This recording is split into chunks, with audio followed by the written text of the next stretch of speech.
இயேசுவில் அன்பிற்கும் மதிப்பிற்கும் உரிய அமர அன்னை வட தமிழக கப்புச்சின் சபை மாநில தலைவர் அவர்களே, இந்த ஜூபிலி ஆண்டிலே இறைவனுக்கு நன்றி கூறி இறை அருளை பெற வந்திருக்கும் அச்சபையை சார்ந்த அன்புக்குரிய சகோதர குருக்களே, மறை மாவட்ட குருக்களே, அருட்சகோதரிகளே, அருட்சகோதரர்களே, இறையேசுவில் அன்புக்குரிய சகோதர சகோதரிகளே, புனித அந்தோணியாரின் பக்தர்களே, உங்கள் அனைவருக்கும் இறை இயேசுவின் நாமத்திலே மாலை வணக்கமும் ஆசீரும்.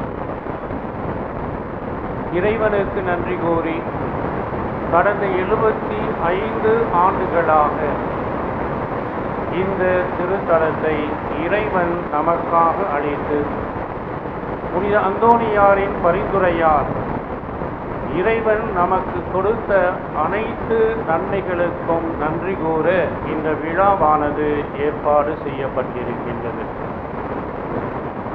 இந்த ஆண்டுகளிலே இறைவன் இத்திருத்தலத்திலே புனித பிரான்சிஸ்கின் கப்புச்சின் தந்தையர்களால் ஆன்மீக வழியாகவும் சகோதர பணியின் வழியாகவும் பிறர் அன்பின் வழியாகவும் பல வகையான பணிகளின் மூலமாக இறைவன் நமக்கு எண்ணற்ற நன்மைகளை செய்திருக்கின்றார். லேவியர் ஆகமத்திலே அதிகாரம் 25 8ஆம் வசனத்திலிருந்து பார்க்கின்றோம், ஒரு யுபிலி ஆண்டானது எந்த வகையிலே கொண்டாடப்பட வேண்டும் என்று. சுருக்கமாக 3 வகையிலே. முதலிலே, இந்த ஆண்டு இறைவன் நமக்கு செய்து வந்த அனைத்து நன்மைகளுக்கும் நன்றி கூறவும், இந்த கடந்த 75 ஆண்டுகளாக இறைவனுக்கு ஒருவேளை அவருடைய விருப்பத்திற்கு ஏற்ற பணியை, அவர் நமக்கு கொடுத்த அழைப்பிற்கு ஏற்ற உன்னத பதிலை தராமல் வாழ்ந்திருந்தால் அதற்கு இறைவனிடமும் நம்முடைய சகோதரரிடமும் மன்னிப்பு கேட்கவும், மூன்றாவதாக மனமாற்றத்தை ஏற்படுத்தி வருகின்ற காலத்திலே நாம் நல்ல விதமாக இறைவனுக்கு ஏற்ற இறைவனின் கிறிஸ்துவின் சீடர்களாக வாழ வேண்டுதல் பலியாக ஒப்புக்கொடுக்கும் ஒரு தருணமாக இருந்தது. எனவே ஒரு யுபிலி ஆண்டானது எதற்காக கொண்டாடப்படுகின்றது என்றால், மகிழ்ச்சியின் தருணம் மட்டுமல்ல. யுபிலியை யார் கொண்டாடுகின்றார்களோ அவர்கள் இன்று இருக்கும் நிலையை உணர்ந்து, அந்த நிலையானது இறைவன் கண் முன்னால் எவ்வாறு இருக்கின்றது என்பதை அறிந்து புரிந்து, தவறுகள் நடந்திருந்தால் இறைவனிடம் மன்னிப்பு கேட்டு புதிய வாழ்க்கையை புது தெம்புடனும் புத்துணர்ச்சியுடனும் ஆரம்பிக்க ஒரு யுபிலி ஆண்டு நமக்கு இறைவனால் கொடுக்கப்படுகின்றது. இன்றைய வாசகங்கள் இதை கண்ட கருத்துக்களை வேறுபட்ட விதமாக நமக்கு கூறுகின்றன. இன்றைய முதல் வாசகம் இறைவாக்கினர் எசையா கூறுகின்ற அருமையான வார்த்தைகள் என்னவென்றால், ஆண்டவருக்கு நன்றி செலுத்துங்கள், ஏனெனில் அவர் மாட்சியூறும் செயல்கள் புரிந்துள்ளார், அனைத்துலகும் இதை அறிந்து கொள்வதாக. கடந்த 75 ஆண்டுகளாக இந்த இடத்திற்கு வந்த அனைத்து கிறிஸ்துவின் விசுவாசிகளும் புனித அந்தோணியாரின் பக்தர்களும் அவர்கள் பெற்ற வரங்கள், இறைவனிடமிருந்து அவர்கள் கேட்ட விண்ணப்பங்கள், அதன் மூலமாக அவருடைய வாழ்க்கையில் ஏற்பட்ட மாற்றங்கள், அதன் வழியாக அவர்கள் எவ்வாறு தங்களுடைய விசுவாச வாழ்க்கையை மென்மேலும் உறுதிப்படுத்த இத்திருத்தலமானது உதவியாக இருந்தது என்பதை எண்ணி ஆண்டவர் செய்த மாட்சியூறும் செயல்களை நாம் அறிந்து புரிந்து அவருக்கு நன்றி செலுத்த வேண்டும். அன்புக்குரியவர்களே, இந்த திருத்தலமானது துறவற சபையிடம் ஒப்புக் கொடுக்கப்பட்டு அவர்களுடைய கண்காணிப்பிலே இறைவனால் பல வகையான ஆன்மீக உதவிகளையும் ஏனைய உபகாரங்களையும் இந்த இடம் நமக்காக செய்து கொண்டிருக்கின்றது. எனவே இங்கு இருந்து பணிபுரிகின்ற அனைத்து புனித பிரான்சிஸ் அசிசியாரின் கப்புச்சின் துறவற அருட்தந்தையர்களையும் அருட்சகோதரர்களையும் நாம் இன்று பாராட்டி அவர்களுக்கு நன்றி கூறி அவர்களுடைய பணியானது என்றும் இறைவனுக்கு ஏற்ற பணியாக அமைய அவர்களுக்காகவும் நாம் ஜெபிக்கின்றோம். பொன்விழா, வெள்ளி விழா இவைகளையெல்லாம் கொண்டாடுவது எதற்கு என்ற கேள்வி பல சமயங்களிலே நம்முடைய உள்ளத்திலே எழலாம். அதற்கு சில காரணங்கள் இருக்கின்றன. முதல் காரணமாக இருப்பது, இந்த விழாவானது நாம் செய்த சாதனைகளுக்காக நடத்தப்படும் பாராட்டு விழா கிடையாது. இதை நாம் நம்முடைய நினைவிலே நன்றாக நினைத்து கொள்ள வேண்டும்.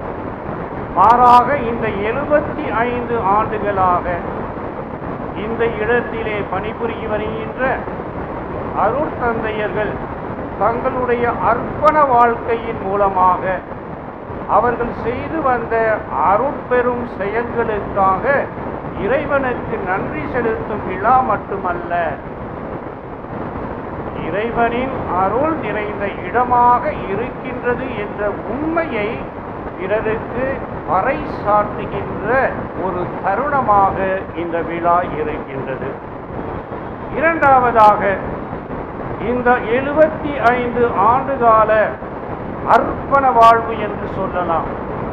இங்கு இருக்கின்ற அருட்தந்தையர்கள் வழியாக அவர்கள் செய்த ஆன்மீக போதனைகள், அவர்கள் நடத்திய அருட்சாதனங்கள், அருள் அடையாளங்கள், அவர்கள் செய்த ஜெபங்கள், அவர்கள் கொடுத்த ஆசீர்கள், இவைகள் அனைத்தும் இறைமக்கள் சார்பாக அவர்களுக்கு கொடுக்க ஒரு வாய்ப்பினை கொடுத்த இறைவனுக்கு நன்றி கூறி மகிழ்ச்சி கூறுகின்ற விழாவாகவும் இருக்கின்றது.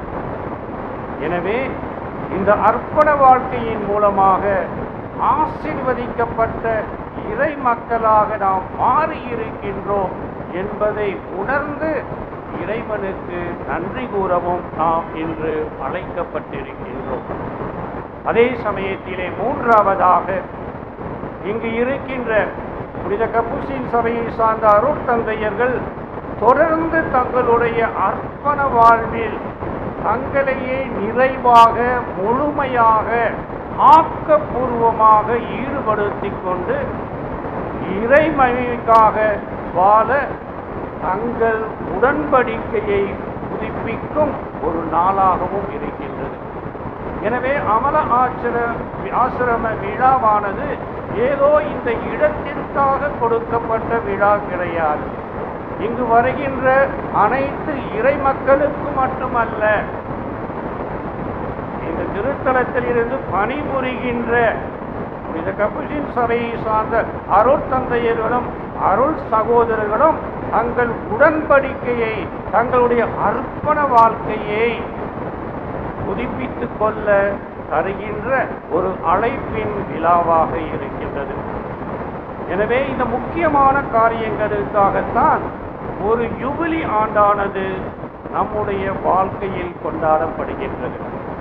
இறுதி எண்ணத்தை எடுத்துக்கொண்டு அதை பற்றி சில கருத்துக்களை நான் கூறி உங்களுடைய ஆன்மீக வாழ்க்கைக்கு இந்த மேடையிலே அமர்ந்திருக்கின்ற அருட்தந்தையர்களுக்கு மட்டுமல்ல, என் மூல் அமர்ந்திருக்கின்ற அருட்சகோதரிகளுக்கு மட்டுமல்ல, எல்லா இறை மக்களும் எவ்வாறு இந்த ஆன்மீக வாழ்க்கையில் ஒரு புதிய உடன்படிக்கையை ஏற்படுத்த வேண்டும் என்பதற்காக உங்களை அன்புடன் அழைக்கின்றேன்.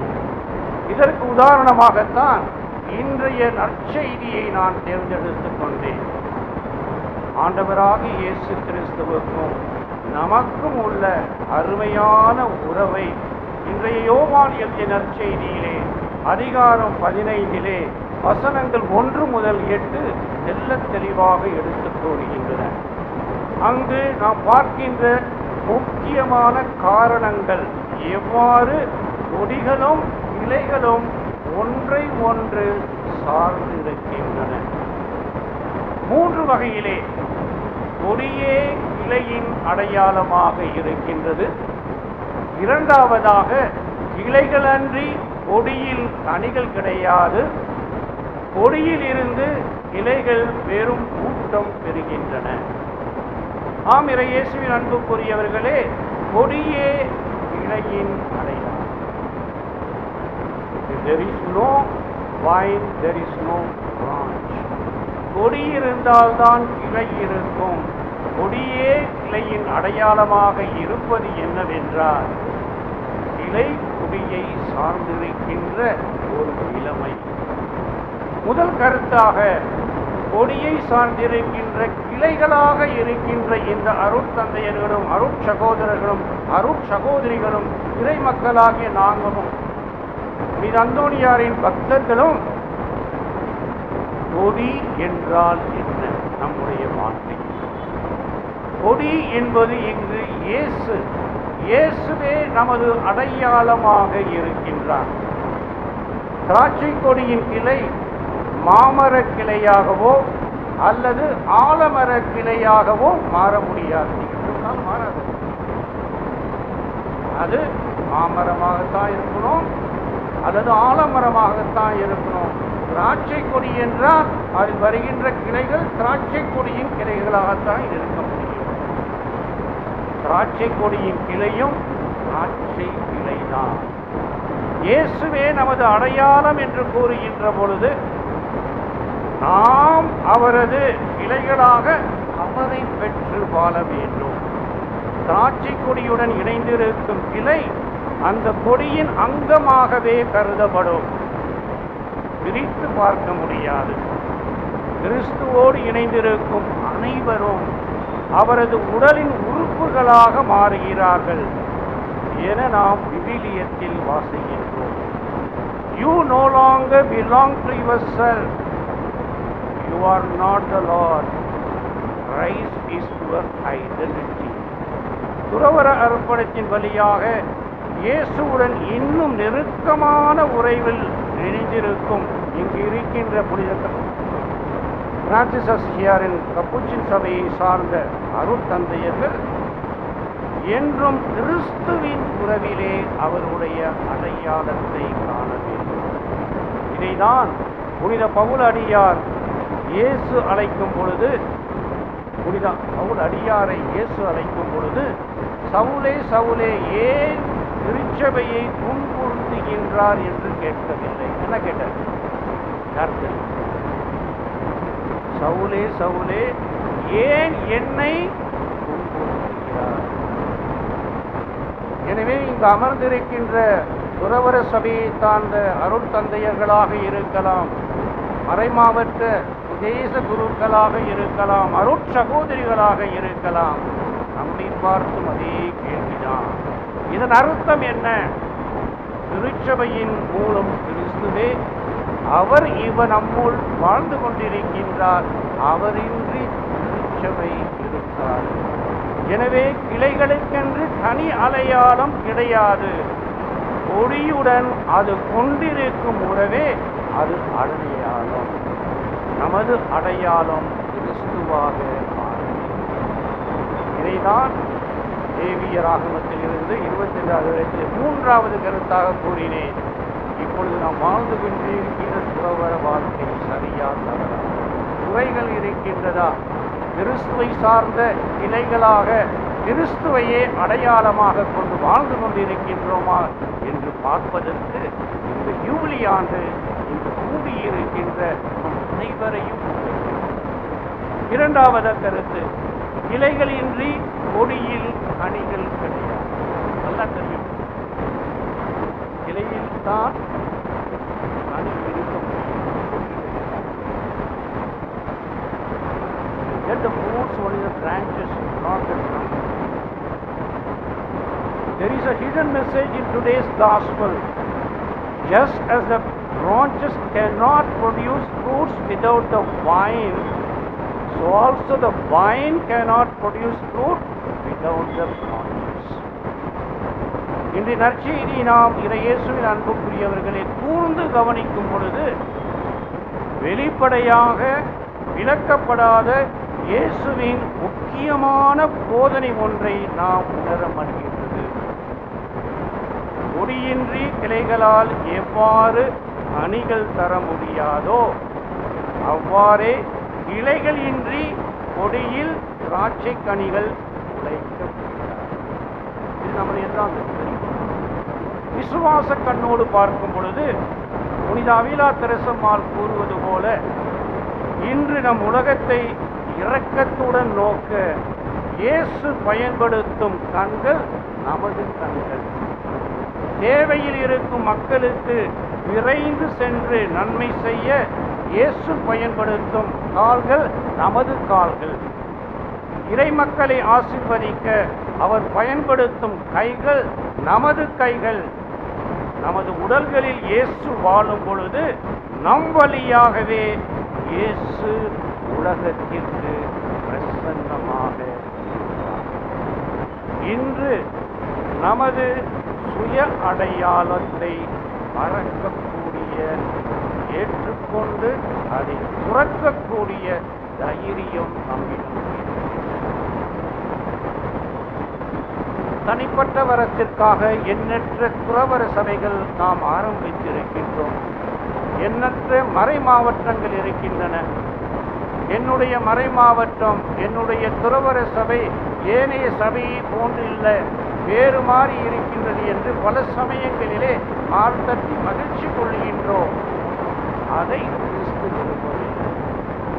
துறவர சபையாக இருக்கலாம், மறை மாவட்டமாக இருக்கலாம், ஒரு மறை மாவட்டத்திலே இருக்கின்ற பல பங்குகளாக இருக்கலாம்.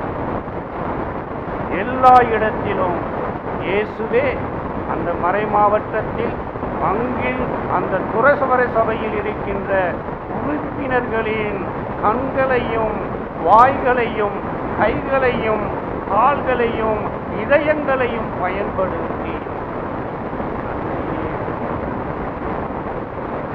எனவே இங்கு நம்முடைய சுய அடையாளத்திற்கு இடமே கிடையாது. எனவே யூபிலி ஆண்டிலே எதற்கு லேவியராமத்திலே மனமாற்றத்தை விரும்ப வேண்டும் என்று யாகுவே கூறுகின்றார். இந்த காரணத்திற்காக இந்த 75 ஆண்டுகள் நாங்கள் நன்றாக வளர்ந்து விட்டோம். ஒரு தனிபெரும் பெயரை அமல ஆசிரமம் இந்த இடத்திலே, இந்த மாகாணத்திலே, இந்த வட்டத்திலே இருக்கின்ற மக்களின் மத்தியில் பெற்றுவிட்டது என்ற மகிழ்ச்சியில் நாம் அதை செய்ய வெற்றி பெற்றவர், ஆள்பவர், செயலாக்கத்தை எல்லாவற்றையும் செய்து கொண்டிருப்பவர் நம் ஆண்டவராக இயேசு கிறிஸ்து. தம்பூச்சி சபையின் அருள் தந்தையின் சுய அடையாளம்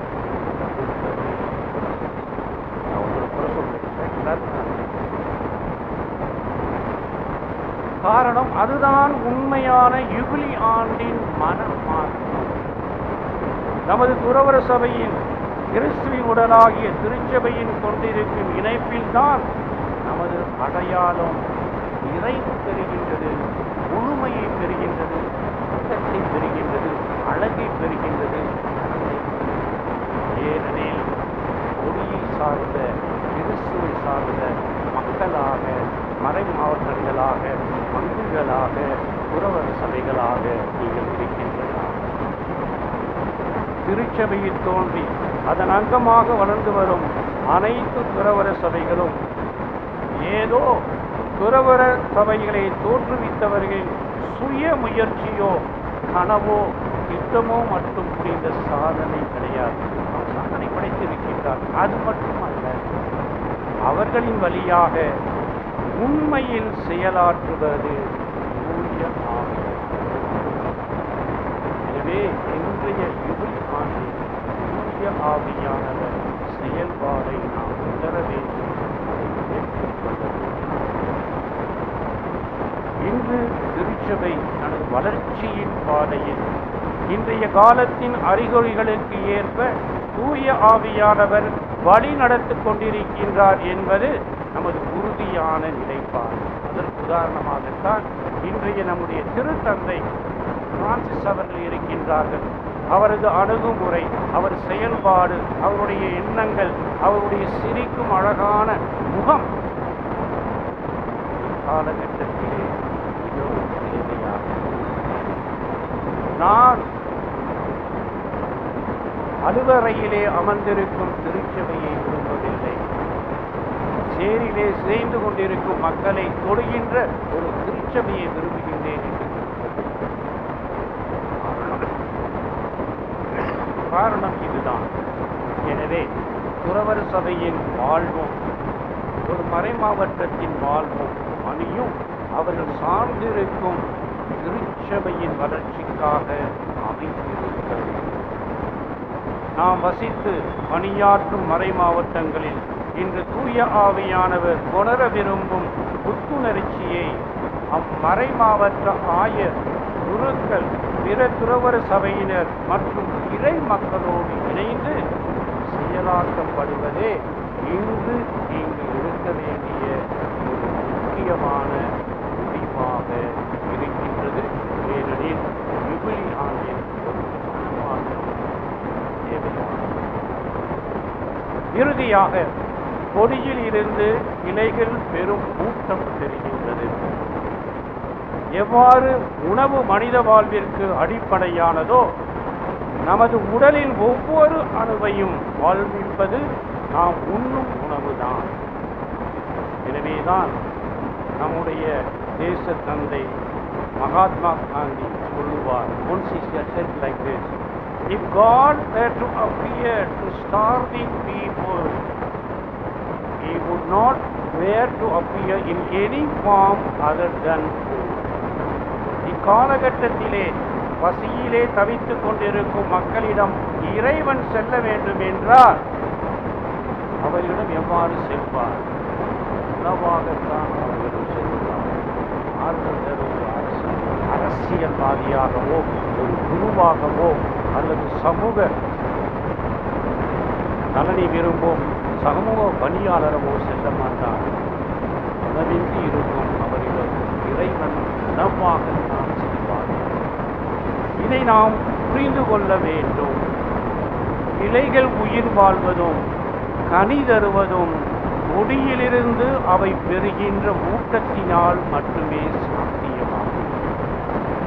நம்முடைய அழைப்பு, கிறிஸ்துவ அழைப்பு, துறவற சபையில் நாம் எடுத்துக்கொண்ட அர்ப்பண வாழ்வு, குருத்துவ வாழ்க்கையிலே நாம் எடுத்துக்கொண்ட புண்ணியங்கள், இவை அனைத்துமே நமக்கு எதை காட்டுகின்றது என்றால், கொடியாகிய கிறிஸ்துவுடன் நாம் ஒன்றாக இவைகளை எடுத்துக்கொள்ளும் பொழுது நாம் ஊட்டம் பெறுகின்றோம், ஆற்றல் பெறுகின்றோம். எவ்வாறு நமது அர்ப்பண வாழ்வு அர்த்தம் பெறுவதும் இறைவன் விரும்பும் கனி தருவதும் இறை இயேசு நற்கருணை எனும் அருட்சாதனத்தில் நமக்கு வழங்கும் ஊட்டமே என்பதை ஊட்டம் பெற வேண்டும் என்றால் நற்கருணையை நாட வேண்டும். ஏனெனில் குடியாக நற்கருணை. இது பிரான்சிஸ் அசிசியார் நற்கருணையின் மீது அளவற்ற பாசம், அளவற்ற அன்பு வைத்திருந்தார். அவர் எழுதிய பல கடிதங்களில் 3 கடிதங்களில் சுருக்கமாக கூறுகின்றேன். ஒன்று, அவருடைய சபையை சார்ந்த அருட்சகோதரர்களுக்கு தந்தையருக்கும் பிரயோசனம் சொல்வார். அவருக்கு எழுதுவார். அவர் கூறுகின்றார், நற்கருணை உங்களுடைய வாழ்க்கையில் மையமாக இருந்து நீங்கள் நற்கருணைக்கு கொடுக்க வேண்டிய வணக்கமும் மரியாதையும் ஆராதனையும் என்றும் செலுத்த மறந்துவிடக்கூடாது. உடைய வாழ்க்கையானது ஊக்கம் பெற வேண்டும் என்றால் நற்கருணை சார்ந்த வாழ்க்கை, நற்கருணையில் இருக்கின்ற நம் ஆண்டவராக இயேசு கிறிஸ்துவின் உடலும் இரத்தமும் என்பதை உணர்ந்து நற்கருணையை ஆராதிக்க வேண்டும், வணக்கம் செலுத்த வேண்டும், மரியாதை செலுத்த வேண்டும் என்று கூறுகின்றார். மறைமாவட்ட குருக்களுக்கு கூறிய ஒரு கடிதத்திலே கூறுகின்றார், திருப்பலிக்கு என்று நீங்கள் தயாரிக்கும் ஒவ்வொரு பொருளையும் தூய நிலையிலே, புனித நிலையிலே வைத்திருக்க வேண்டும். பலிக்கு பயன்படுத்துகின்ற கிண்ணங்கள், அதற்காக பயன்படுத்துகின்ற கார்பரேட்ஸ் அண்ட் அதர் திங்ஸ் எல்லாவற்றையும் தூய்மையாக, மாசற்றதாக நீங்கள் பயன்படுத்தும் பொழுது, ஒவ்வொரு நாளும் திருப்பலியில் நீங்கள் செய்யும் பொழுது, இவைகள் நற்கருணையின் மீது நீங்கள் கொண்டிருக்கின்ற அளவற்ற பாசமும், எவ்வாறு நம் ஆண்டவராகிய இயேசு கிறிஸ்து தூய்மையானவர், புனிதமானவர் என்பதை நீங்கள் உங்களுடைய செயலால் அறிக்கை எடுக்கின்றீர்கள். சாமியாரெல்லாம் செய்யலாம். எத்தனை பங்கு கோயிலில் போய் பார்த்தீங்கன்னா பூசல் யூஸ் பண்ணுற துணி அவ்வளவா மோசமாக அழுக்குப்படுகிறது. இன்னத்தை சரிவர நாம் சுத்தம் பண்ணுவது கிடையாது. இதை உணர்ந்த புனித பிரான்சிஸ் அசிசியார் ஊட்டம் பெறும் கிளையாக நீங்கள் கொடியை சார வேண்டும் என்றால் கொடியின் நிலையை உணர்ந்து அதற்கு உரிய வணக்கத்தையும் ஆராதனையும் செலுத்த வேண்டும். மூணாவது மக்களுக்கு சொல்றாரு, துறவர சபைக்கு சொல்லிட்டாரு, குருக்கள் சொல்லிட்டாரு, அடுத்தது மக்களுக்கு சொல்றாங்க.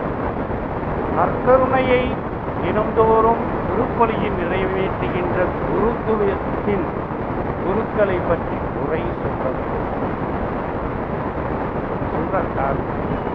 அவர் நிறைவேற்றும் பலி அவருடைய புனித தன்மையை பொறுத்தது கிடையாது. இறைவனால் அவருக்கு கொடுக்கப்பட்ட வரம். அவரிடம் குறைகள் இருக்கலாம், நிறைவுகள் இருக்கலாம், எடுத்துக்காட்டான வாழ்க்கையை ஒருவேளை வாழாமல் இருக்கலாம். அதை பற்றி நீங்கள் கவலைப்படக்கூடாது. மாறாக தினம்தோறும் அவர் ஆற்றுகின்ற பலியின் மூலமாகத்தான் நற்கருணை ஆண்டவர் உங்களுடைய பீடத்தில் வருகின்றார், உங்களுடைய பங்கில் வருகின்றார், உங்களுடைய நற்கருணை வேளையில் வீட்டிருக்கின்றார் என்பதை மறுமுடித்து குருக்களை பற்றி குறை கூறுவதை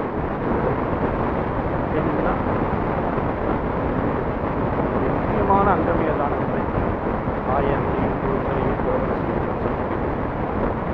நற்கருணை இவ்வாறு நாம் கண்டோம் என்றால்தான் அந்த கொடி என்ற நற்கருணை நம்முடைய வாழ்க்கையில் ஊற்றுகிறது என்பதை தெரிவிக்கின்றோம்.